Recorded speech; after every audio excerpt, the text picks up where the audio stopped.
Ici Maryse Mauger, bienvenue à vos nouvelles d'ici, édition du 7 décembre. Voici le contenu de votre émission pour cette semaine.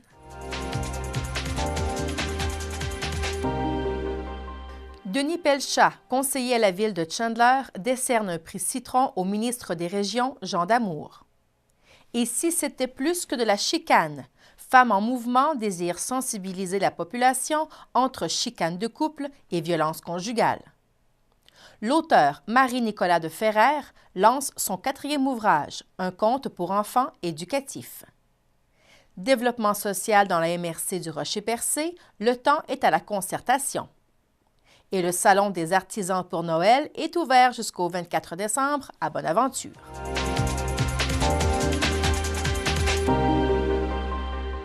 Lors du dernier conseil de ville de Chandler, le conseiller Denis Pelchat a profité de la tribune pour décerner un prix Citron au ministre des Régions, Jean Damour, concernant les coupures dans les instances de développement.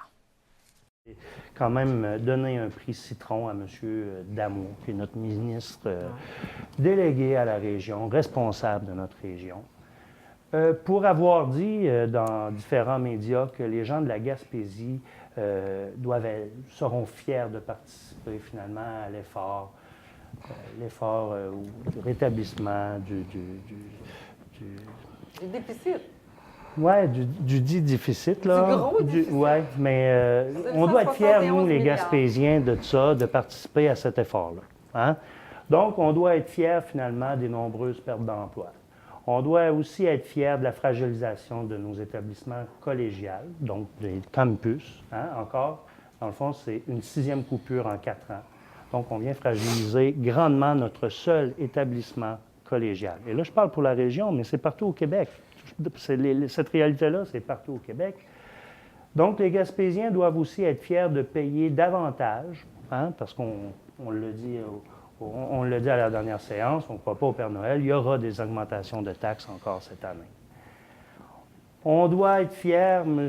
Damour, que nos familles devront payer encore davantage pour faire garder leurs enfants dans nos CPE, hein, qui était le fer de lance de notre politique familiale au Québec. Hein? Les gens de la Gaspésie vont être fiers aussi, c'est sûr, hein, avec des années de recul. On va être fiers que certaines personnes à revenus modestes ne pourront pas rénover leur maison parce que le programme Réno-Village a été aussi supprimé. Et donc, ça venait en aide à des personnes qui étaient incapables de réparer leur maison. Et là, je parle de réparer, ce n'est pas de faire de quoi de très beau, là. C'est des réparations de base, des maisons qui coulent, des fenêtres qui fuient, il fait froid l'hiver. Donc, c'est des travaux souvent urgents. Là, ce programme-là est supprimé. On doit être fiers que des jeunes au statut précaire ne pourront plus bénéficier d'organismes comme le Carrefour Jeunesse Emploi.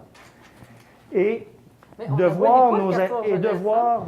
C'est la... On ne la voit pas. Nous, pour cette année, je l'ai déjà expliqué, c'est la mission qui est revue de fond en comble et la façon dont on recevra ces jeunes-là change du tout au tout. Ils devront être référés par le ministère. Donc, tout jeune qui viendra cogner à la porte pour recevoir des services n'y aura plus droit. Et depuis plusieurs années, on doit être fiers aussi, les Gaspésiens, de voir nos instances qui ont contribué à la concertation du milieu, hein, de la Gaspésie, à la mobilisation de notre milieu, et une instance, qu'il faut le dire, revendiquait beaucoup pour la population gaspésienne. Donc, merci, M. Damour. Nous sommes fiers aussi d'avoir un ministre tel que vous. Et je tiens à vous mentionner que M. Pelchat est employé du Carrefour Jeunesse Emploi situé à Chandler, qui est menacé de fermeture également. Et maintenant, si c'était plus qu'une chicane, Femmes en mouvement désiraient sensibiliser la population entre chicane de couple et violences conjugales durant la semaine du 1er au 7 décembre. Une façon de sensibiliser la population est de créer un apron concernant la problématique. 15 restaurants de la région y participent. Allons rejoindre Mme France Leblanc de Femmes en mouvement. On se rencontre aujourd'hui, 25 ans déjà, la tuerie polytechnique que Marc Lépine rentrait dans cette polytechnique et abattait 14 femmes. C'est 25 ans, puis on n'a pas oublié ce geste. Non, on n'a pas oublié. C'est sûr qu'à chaque année, il y a un mouvement de commémoration de ce triste événement au Québec, qui était le 6 décembre 1989. À ce moment-là, Marc Lépine a tué 14 femmes, il en a blessé autant. Il ne faut pas oublier que depuis ce temps-là, c'était le premier événement tragique au Québec qui était ciblé femmes. Okay. Donc, un homme ciblait vraiment des femmes parce qu'il haïssait, hein, on l'a dit, jaillit les féministes qui disaient. Donc, le mouvement des femmes a fait en sorte qu'on veut souligner ce triste événement chaque année.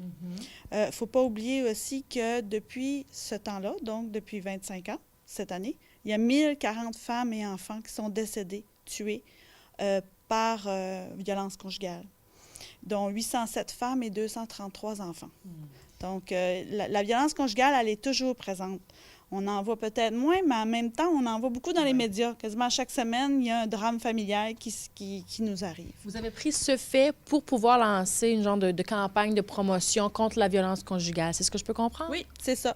C'est qu'on a eu l'idée avec le regroupement des maisons pour femmes victimes de violences conjugales. Ils ont fait un petit dépliant, puis on le trouvait vraiment génial, qui démystifiait un peu ce qu'est la chicane de couple versus une violence conjugale. Donc, nous, on a décidé de faire un napperon. On a eu 12 000 napperons qu'on a distribués dans 15 restaurants de la MRC Bonaventure. Intéressant comme napperon aussi. On ne peut pas passer à côté. On arrive au restaurant, on regarde ça, on se sent visé si le chapeau nous fait, là. Oui, tout à fait. Ce qu'on voulait vraiment démontrer, c'est qu'il y a des éléments dans une chicane de couple qui n'est pas dans un contexte de violence conjugale. Quand il y a une chicane de couple, il n'y a pas de rapport de contrôle. Les rapports sont égalitaires. Dans une chicane de couple, je dis mon opinion, tu dis ton opinion, puis on essaie d'avoir un consensus. Puis si on n'en a pas, bien regarde, on ne commencera pas à se battre. Là, tandis que dans un contexte de violence conjugale, il y a le contrôle, il y a du déni de l'agresseur qui dit que non, lui, il n'a rien fait. Donc la victime se sent encore plus victime, elle se sent seule, elle est isolée, il y a de l'agression. Il y a toujours un gagnant, hein? Dans un contexte de violence conjugale, et c'est jamais la victime. C'est toujours l'agresseur qui veut gagner par-dessus tout. Donc, il n'y a pas d'explication non plus. Et on sait aussi que l'entourage, bien, elle n'est pas au fait de ça.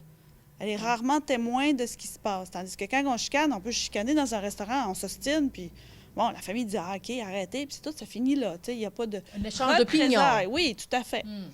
C'est rare qu'on va avoir une chicane de couple dans un restaurant, une violence conjugale dans un restaurant. Alors, vous cherchez quoi? Est-ce que les gens aussi, comment je pourrais dire, se retrouvent là-dedans, cette situation, dénoncent? C'est quoi à peu près le but?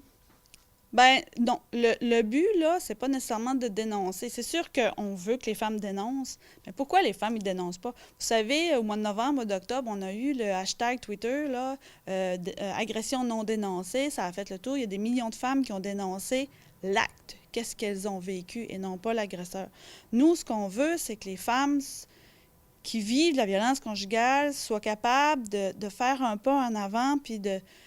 Tu sais, on a des ressources aussi, on a des maisons d'hébergement, on a les centres de femmes aussi, que les femmes peuvent venir nous jaser, nous parler de ça, puis après ça, on les réfère. Mais on veut que les femmes puissent croire qu'elles peuvent changer leur situation. Elles ont peur, beaucoup. Beaucoup. C'est sûr que, bon, comme que je disais tantôt, dans les médias, il y a beaucoup d'agressions. Souvent, bon, il y a des suicides collectifs, la famille et tout ça. Donc, il faut... Tu sais, c'est un cycle de violence, hein, la violence conjugale. Donc, ça a des représailles, puis ça monte en intensité, plus ça va. Donc, c'est important de dire aux femmes qu'il y a des personnes qui sont là pour les écouter. Et oui, il y a dans notre système des moyens pour les aider à se sortir de cette violence-là, parce qu'on ne peut pas vivre dans cette violence-là. Souvent, les femmes, bien, ils ont peur de dénoncer par crainte de l'agresseur aussi, là. Et je vois que tu portes aussi un ruban blanc. Il était méconnu de moi et je vois que, bon, on entend de plus en plus parler. Alors, le ruban blanc vient aussi pour appuyer la cause. Hein? Oui, tout à fait. On demande aux gens, hommes et femmes, enfants, de porter le ruban blanc. On en a laissé dans les restaurants aussi, partout ce qu'on a laissé les napperons, pour dire, moi, je dénonce la violence conjugale. Moi, je ne suis pas en accord avec ça. Parce que quand on fait, on est témoin, rarement, mais quand on peut être témoin, ou quand on sait que, bon, notre sœur ou bon, quelqu'un de notre famille vit de la violence conjugale, souvent, on ne fait rien. Et le fait de ne rien dire donne un message à l'agresseur comme quoi que, le monde ne dit rien, il accepte ça. Ose pas s'en mêler, fait que moi, je peux faire ce que je veux. Fait que nous, en portant le ruban blanc, on dit non, moi, j'accepte pas. Puis je veux que la femme qui subit ça puisse savoir qu'elle peut venir m'en parler. Elle peut me dire, moi, je vis de la violence conjugale, je suis à bout, je sais pas quoi faire. Vous pouvez la référer aux maisons d'hébergement, vous pouvez les référer aux polices, vous pouvez les référer à des amis que vous pensez qui sont capables de les aider. Puis on a aussi un numéro sans frais, le SOS Violence conjugale, qui est le 1-800-363-9010. Est-ce que quand même vous remarquez qu'il y a des femmes qui parlent? Est-ce que ça fait son œuvre, toutes ces campagnes-là? Tout à fait. Oui, c'est sûr que ça, à travers le temps, ça a fait son effet, mais il y en a encore trop. Tu sais, on sait aussi que, comme dans les guerres, l'arme privilégiée, c'est le viol. Donc, on sait il y a de la violence physique, verbale, financière, sexuelle auprès des femmes, puis il y en a encore trop. Mais si on peut faire une petite différence, sécuriser la femme, puis lui dire, oui, on peut t'aider, oui, viens nous en parler. Vous savez que dans un contexte de violence conjugale, la femme peut se séparer jusqu'à 7 fois avant que ce soit la bonne. Il y a trop de préjugés aussi. Elle reste là parce qu'elle aime ça. On entend ça aussi encore, malheureusement.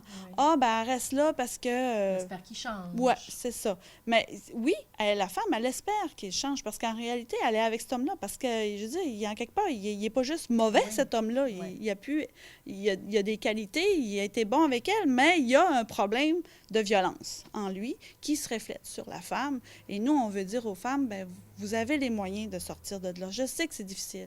Souvent, par manque de ressources financières, elles vont décider de rester là parce qu'elles ne savent pas où s'en aller. Mais il y a toujours un moyen, il y a toujours des solutions.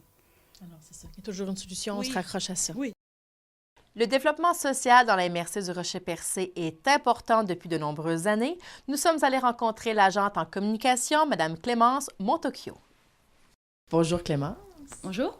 Alors, agente de communication ici pour développement social, on peut expliquer c'est quoi un peu? En fait, je suis chargée de de montrer et de mettre en valeur le développement social à la grandeur du territoire de la MRC Rocher-Percé. En fait, le développement social ici, c'est pas, ça peut paraître un petit peu abstrait, mais c'est vraiment la concertation et le regroupement de plusieurs partenaires autour de cette idée-là de développement social. Donc, qui est par et pour les individus, les familles et les communautés.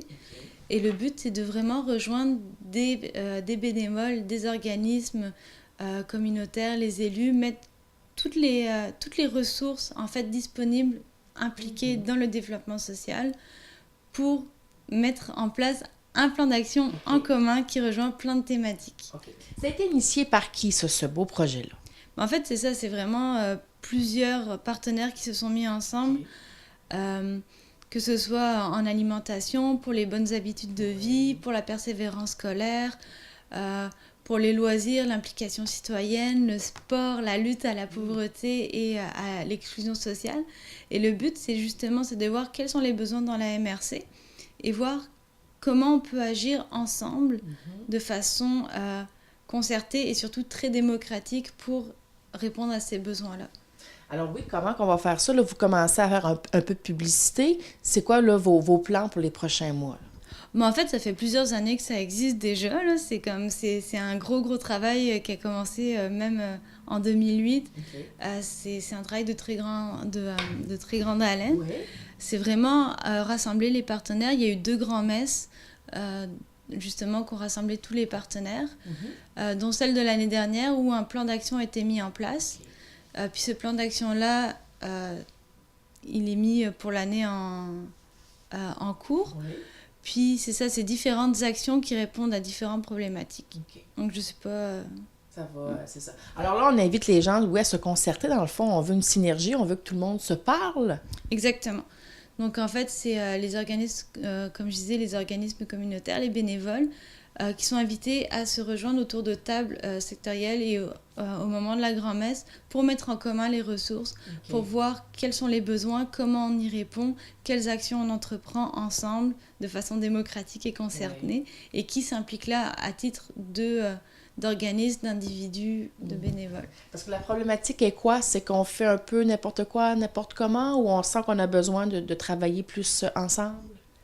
Bah, l'idée, c'est vraiment d'optimiser les ressources, de faire en sorte qu'il n'y ait pas de dédoublement, que les besoins soient répondus de façon concertée pour éviter que chacun et chacune travaille en vase clos. C'est vraiment mettre en commun les ressources puis les capacités d'agir de tout le monde pour répondre aux besoins de la MRC en termes de loisirs, d'implication citoyenne, de lutte à la pauvreté, toujours dans un souci d'inclusion, de solidarité et de développement social pour que ça bénéficie à tout le monde, que ce soit les individus, les familles et la collectivité. Par exemple, il y a les joujoutèques.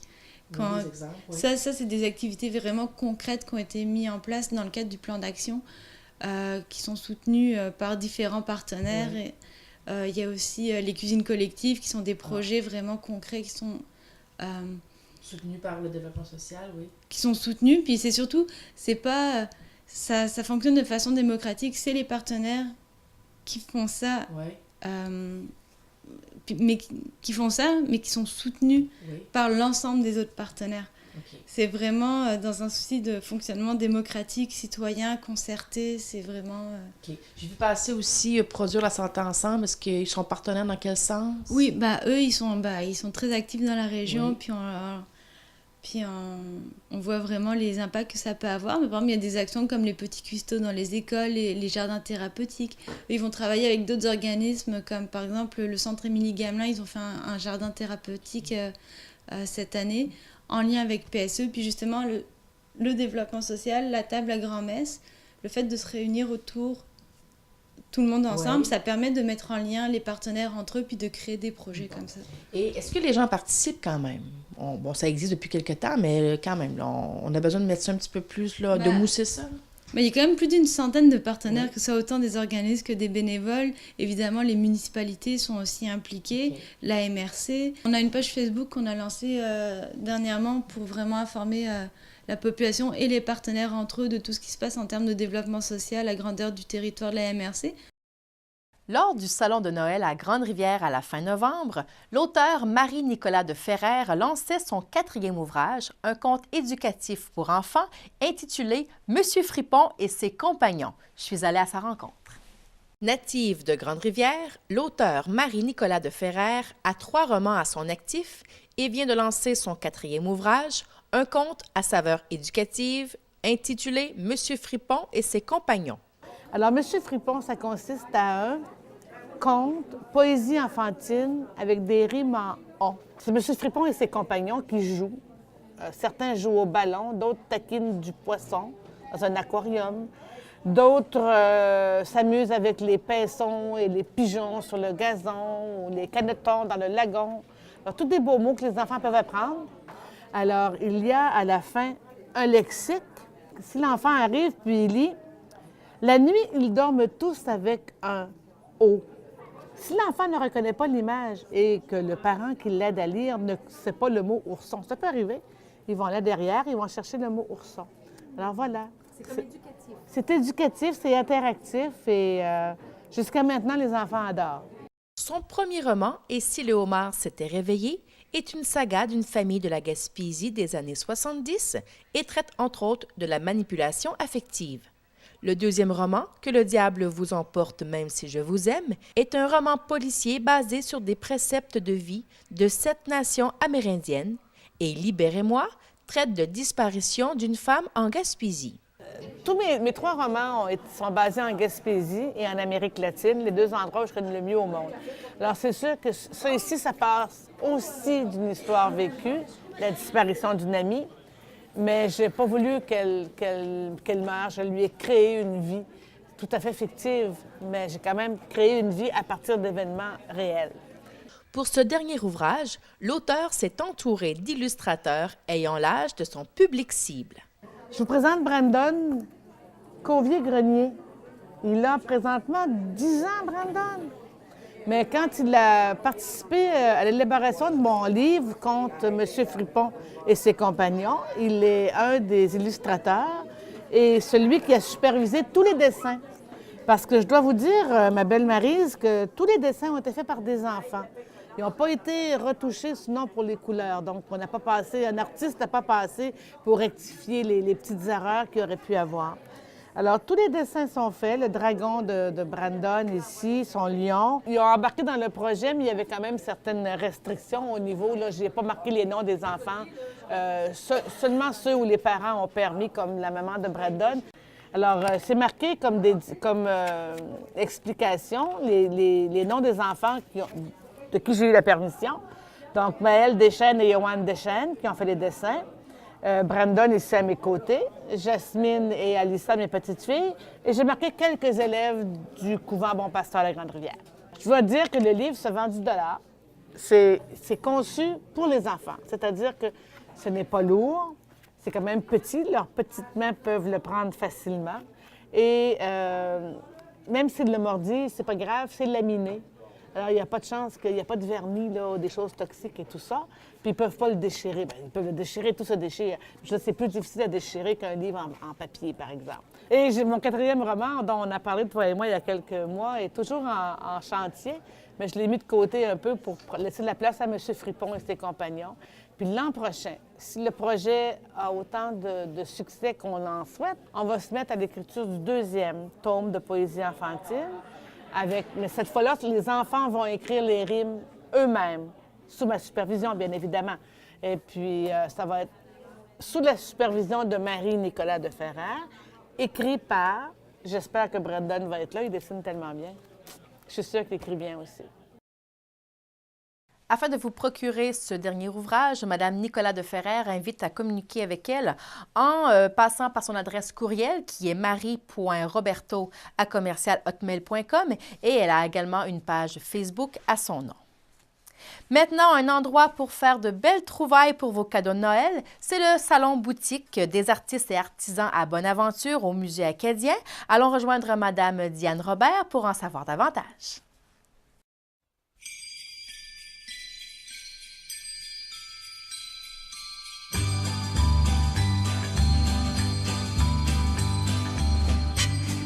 Alors, un beau salon, c'est le 19e cette année. Oui, absolument. Année après année, on recommence.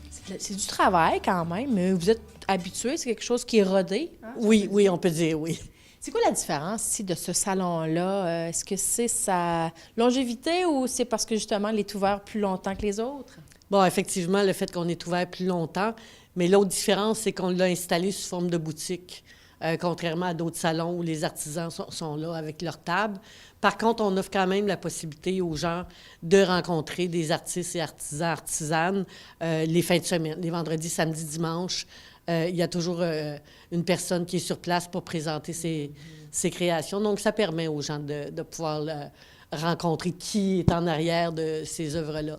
Et je me rends compte un peu que c'est épuré à comparer aux autres années. Pourquoi? Est-ce que vous avez fait un travail de sélection? C'est plus un travail de mise en place, je dirais. Puis question d'apporter des changements après 19 ans, que les gens rentrent ici puis n'aient pas toujours l'impression de rentrer dans une boutique qui est identique. D'autant plus qu'année après année, on a toujours une vingtaine d'artisans, d'artisanes de complètement nouveaux. Oui. Ce qui amène vraiment un changement intéressant aussi pour les gens de la Baie des Chaleurs qui cherchent un cadeau original. Oui, parce que c'est la place, justement, pour un cadeau original, vous le dites. On peut parler un peu des produits que vous avez ici en boutique? Bien, disons qu'on a plusieurs variétés. Bon, évidemment, des bijoux, on en retrouve partout. Ici, on a des bijoux faits à partir de matériaux transformés, que ce soit comme je vous montrais tout à l'heure, les bouts d'oreilles faits à partir de pneus de vélo récupérés. On a des bijoux en céramique, en poterie, en bois. Donc, ce sont vraiment des matériaux transformés. On a aussi, des céramiques, de la poterie, beaucoup de tissus, de vêtements faits à partir de tissus récupérés, mais aussi des tricots, puis du crochet, du tissage. J'imagine qu'on peut voir en arrière de nous aussi des peintures qui tapissent les murs un peu partout, des vitraux. Enfin, il y a vraiment... la littérature d'auteurs de notre coin de pays, là, de la Gaspésie. D'ailleurs, tous nos artisans viennent de la Gaspésie. Oui, alors le territoire de leur provenance est large, c'est gaspésien? Oui, on couvre tout le tour de la Gaspésie, absolument. Alors, on peut faire vraiment des belles découvertes ici, de c'est la place à venir. Si on n'a pas trouvé quelque chose pour Noël ou pour soi-même, c'est des petites trouvailles exceptionnelles. Oui, puis on n'est pas obligé d'attendre de ne pas avoir trouvé, mais vraiment de s'en venir ici, puis de venir acheter, achetons localement, comme on dit, ça encourage nos artisans et artisanes, et en plus, bien, ça leur donne aussi un revenu pour pouvoir continuer à nous offrir ces magnifiques produits-là. Là. Vous faites, est-ce que vous faites comme, pas un mandat, mais de prendre, comme vous dites, des produits un peu recyclés, des gens qui travaillent différemment des autres, c'est aussi une mission? C'est donner un peu le musée? Ben oui, quand on parle de produits originaux, c'est vraiment ça la façon de fonctionner, oui. Puis une grande diversité. Les heures d'ouverture, madame? Les heures d'ouverture, lundi, de mémoire, oui. Lundi, mardi, mercredi, samedi, de 9h à 5h, jeudi, vendredi, de 9h à 5h30, dimanche, de 10h à 5h. Les gens peuvent téléphoner au musée, peuvent aller sur le site web du musée aussi pour avoir ces renseignements-là. Alors, c'est gratuit pour entrer? Oui, absolument, absolument. Puis pour des gens qui sont intéressés à en savoir plus, bien, on s'est modernisé aussi. Disons que sur notre site Facebook, on va présenter aussi jour après jour des produits que nous avons ici dans le salon. OK. Alors, les gens peuvent vous suivre sur Facebook. Oui. Alors, merci beaucoup. Puis, on invite les gens à se rendre ici dès maintenant. Oui, certainement. C'est un plaisir de vous rencontrer. Puis bienvenue à tout le monde.